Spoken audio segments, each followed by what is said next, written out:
Hello, and in this topic video I'm going to look at the topic of school and education because there are often questions in all parts of the speaking test on this topic. So let's take a look at some useful vocabulary. Well, first of all, there's the different types of schools we have. We have primary school, secondary school or high school, and then you can go into higher education, which is college or university. State schools are government funded schools, so usually we pay for them through our taxes in the UK. So they're free for people to go to because they're run by the state, the government. But then you have public or private schools. Now these are words with different meanings, but actually when it comes to schools we use them to have the same meaning. Not entirely sure why, but a public school, you pay to go to it, but it's open to the public, so actually anybody can go. Private school, exactly the same meaning. You need to pay to go to this school. So they're not government funded schools, you pay a fee to attend these schools. Usually at these schools they have a boarding school, so that means that you live and sleep at the school and only go home in the holidays or occasionally at weekends. You can, however, be a day pupil. That means you just go in and you still live at home. There is a topic in IELTS speaking at the moment about describe a topic that you've studied in science, and one of the things I've noticed as an examiner and a teacher is that students struggle with the difference between these words. Science is the subject, a scientist is a person who studies science or who works in science, and scientific is the adjective to describe something in science, so a scientific topic, for example. Scientific research is what you do when you're trying to find out information about a disease, for example.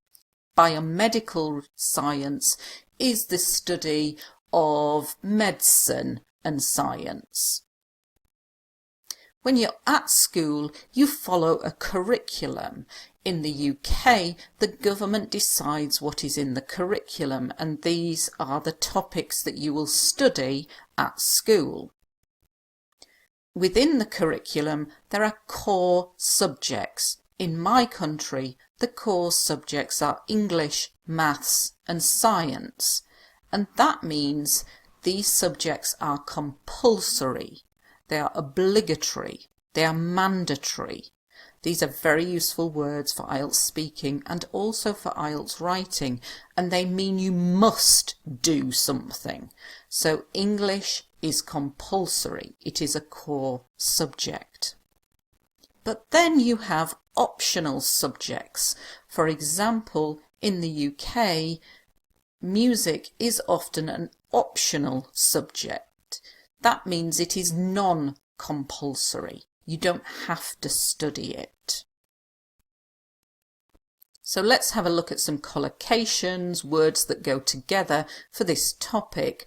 Often if they're asking you about schools, they're asking you if you still have contact with your friends from high school, and we can use the collocation to keep in touch with. So you could say, I keep in touch with a few friends from high school, or I don't keep in touch with my friends from high school. A useful collocation, not just for this topic, if I remember rightly, if I am not mistaken. So when you're talking, say, about a subject from school and you're thinking back a number of years, you might not know the date, you might not know exact details about this topic, so you can use if I remember rightly or if I am not mistaken. To have a heavy workload, this is probably my favourite of all the collocations you could use in IELTS because you can put it into just about every topic and it means you have a lot of work to do. So for example, if I was talking about the topic of cinema, do you go to the cinema often? Oh, I used to go to the cinema all the time, but I have such a heavy workload at the moment that I don't have time to go. In this topic, I'm studying science and I have such a heavy workload. I have to do all the theory and all the practical. Do you read a lot of books? Oh, I used to love reading, but because of my heavy workload, I don't read as much as I used to.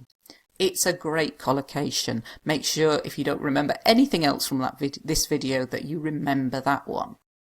STEM subjects. There's a lot of talk about STEM subjects in the UK at the moment, and it stands for Science, Technology, Engineering and Maths, and there's a real push in the UK by companies and by the government to get more girls interested in STEM subjects. So put that in your IELTS exam because it's quite an impressive collocation.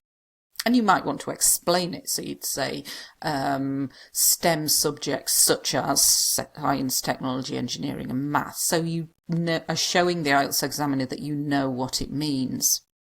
With hindsight, this is a good collocation when you're talking about a topic that was in the past. So if you're talking about a subject you studied at school, and you're saying with hindsight, and that means with the benefit of understanding a situation after it's happened. So with hindsight, I should have studied harder at school because actually the school days are the best days of your life, for example. And to fall behind with your studies, this is a collocation, idiomatic expression, and it means you're not up to date.